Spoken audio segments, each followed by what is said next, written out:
तो अब हम स्टार्ट करते हैं अपना next topic, application of Gauss law. Last time हमने गॉस लॉ देखा था।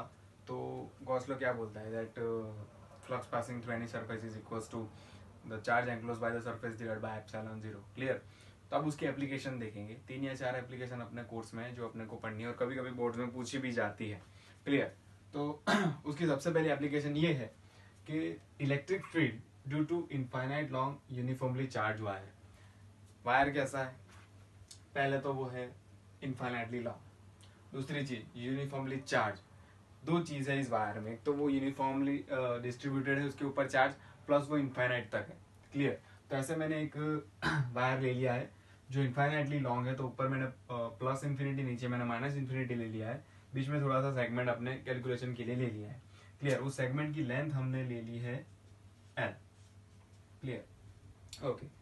तो इस पर्टिकुलर वायर से आर जितने डिस्टेंस पर मुझे पॉइंट पी है मेरे पास, जहां पे मुझे इलेक्ट्रिक फील्ड फाइंड करना है। तो कैसे फाइंड करेंगे? जब ऐसी बातें आ जाए, जब ये कुछ कॉम्प्लेक्स सरफेसेस मिल जाए, तब गॉस लॉ का यूज होता है। क्लियर। तो गॉस लॉ का यूज एक कॉम्प्लेक्स सरफेसेस का इलेक्ट्रिक फील्ड निकालने के लिए भी होता है। क्लियर। तो देखते हैं जब आपको ऐसे कॉम्प्लेक्स सरफेसेस दिए जाए तो सबसे पहले आपको एक गॉसियन सरफेस लेना होता है। क्या लेना होता है? Gaussian surface. तो गॉसियन सरफेस लेने के लिए दो चीजें बहुत इंपॉर्टेंट होती है कि दैट शुड बी सिमेट्रिक। क्या होना चाहिए? वो सिमेट्रिक होना चाहिए। दूसरी चीज, उसके हर पॉइंट पे इलेक्ट्रिक फील्ड क्या होना चाहिए? सेम होना चाहिए। Magnitude of electric field on any of the point on that particular Gaussian surface should be same. Clear. तो यहाँ पे अपने पास एक वायर है और यहाँ से मुझे कुछ आर दूरी पर इलेक्ट्रिक फील्ड फाइंड करना है। तो मैं कैसा गॉसियन सरफेस लूँ कि जहाँ पे हर पॉइंट पे मुझे इलेक्ट्रिक फील्ड सेम मिले? तो ऐसा एक गॉसियन सरफेस हम सोच सकते हैं कि सिलेंडर। क्लियर।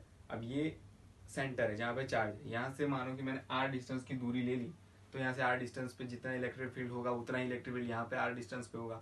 यहाँ से आर डिस्टेंस पे उतना है, यहाँ से आर डिस्टेंस पे उतना है, यहाँ पे आर डिस्टेंस पे उतना है।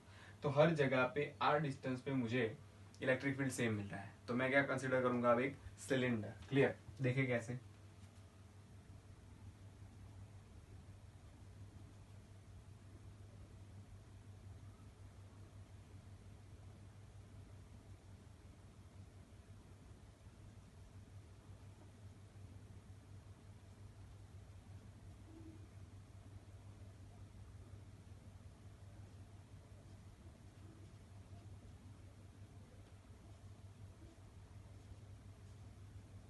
ओके।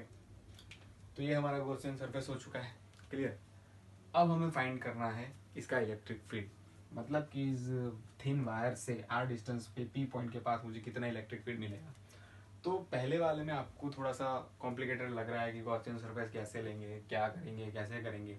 लेकिन जब ये पहले वाला अच्छे से समझ लिया तो आपको आगे के बाकी जो 2-3 हैं वो इजीली आ जाएंगे। क्लियर। तो सबसे पहले अपने को स्टार्ट करना है जो अपने पास है। सबसे पहले हमने पढ़ा था फ्लक्स के बारे में। तो फ्लक्स में हमने क्या पढ़ा था कि भाई बाय डेफिनेशन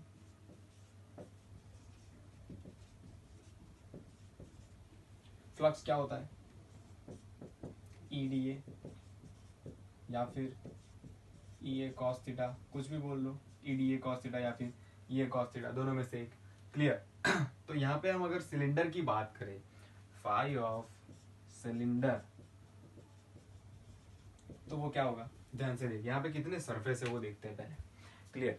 देख ध्यान से, ये पहला सरफेस, ये दूसरा सरफेस, और ये जो सिलेंडर का है सिलिंड्रिकल सरफेस, ये 3 सरफेस हुए इसके पास कितने सरफेस हुए? 3 सरफेस। तो मुझे तीनों का निकालना पड़ेगा कि भाई five one plus five two plus five three. Clear. Okay. तो अब तीनों के लिए मुझे ईडीए फाइंड करना पड़ेगा, ई ए कॉस थीटा फाइंड करना पड़ेगा। क्लियर। तो सब में ध्यान से देखें तो ई हर जगह पे सेम है। क्लियर। सबका एरिया डिफरेंट होता जाएगा, पर एक बार यहाँ पे ध्यान से देखनी है हमें, साथ में कौन है भाई? Cos theta. ये कॉस थीटा। ओके। तो कॉस थीटा क्या है? इलेक्ट्रिक फील्ड और एरिया के बीच का एंगल। अब हमने को पता है कि अगर ये सरफेस लिया जाए तो उसका एरिया वेक्टर कौन सी डायरेक्शन में आएगा? ऊपर वाला एरिया, ये सिलेंडर का ये वाला एरिया है, इसका एरिया वेक्टर कौन सी डायरेक्शन में आएगा? ऊपर की डायरेक्शन में। Clear. Perpendicular to the plane containing surface. Clear. तो ऊपर की डायरेक्शन में आएगा।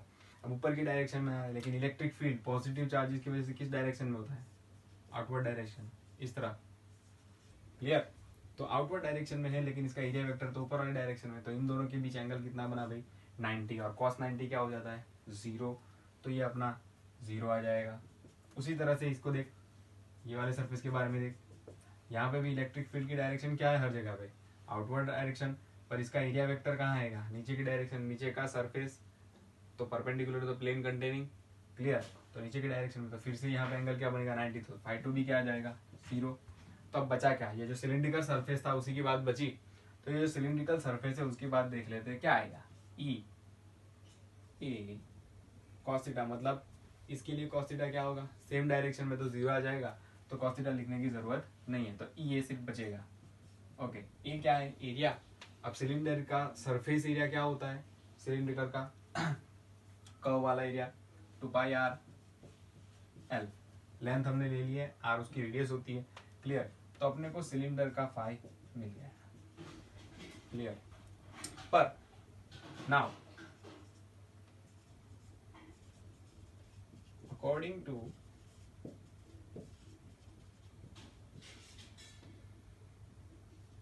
गॉस लॉ, गॉस लॉ क्या बोलता है कि flux is what, charge enclosed by surface upon epsilon 0, clear.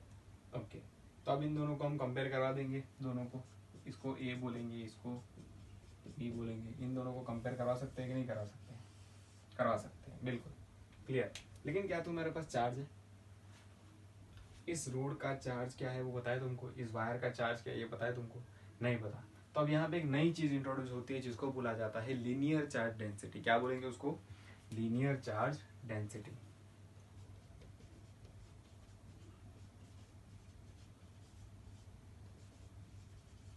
Linear charge density, इसका मतलब क्या होता है कि भाई चार्ज अपॉन लेंथ, या फिर ऐसा भी बोल सकते हो कि charge per unit length, clear. तो चार्ज पर यूनिट लेंथ को बोला जाता है लीनियर चार्ज डेंसिटी, और उसकी वैल्यू होती है लैम्डा, क्लियर, उसको डिनोट किया जाता है लैम्डा से। अब उस अकॉर्डिंग टू लैम्डा क्या बनेगा तुम्हारा, चार्ज मतलब क्यू अपॉन लेंथ क्या है एल, तुमने एल लेंथ ली है, क्लियर, तो उस हिसाब से तुम्हारा क्यू क्या मिल गया तुमको, लैम्डा इंटू एल, क्लियर। तो इस क्यू को यहाँ पे रख सकते हैं अपने, क्लियर, बहुत अच्छा। अब ध्यान से देख, we have q equals to lambda into l, clear। now comparing a and b, क्या मिलता है ध्यान से, e into 2πrl, a into 2πrl equals to q enclosed by epsilon 0, q enclosed by epsilon 0, तो e into 2πrl, q enclosed क्या है अपना lambda into L upon epsilon 0, ध्यान से देखे तो एल ने एल को मार दिया, ई क्या मिलेगा अपने को 2πr को नीचे लिया जाए, E equals to 2π epsilon 0 into R, clear. तो ये है electric field due to infinitely long uniformly charge wire. इसको ऊपर नीचे 2 से मल्टीप्लाई करें तो क्या हो जाएगा 2 lambda upon 4π epsilon 0 into R, and that is 2k lambda upon R, clear. तो इसको ऐसे भी लिख सकता है, clear, 2k lambda upon are.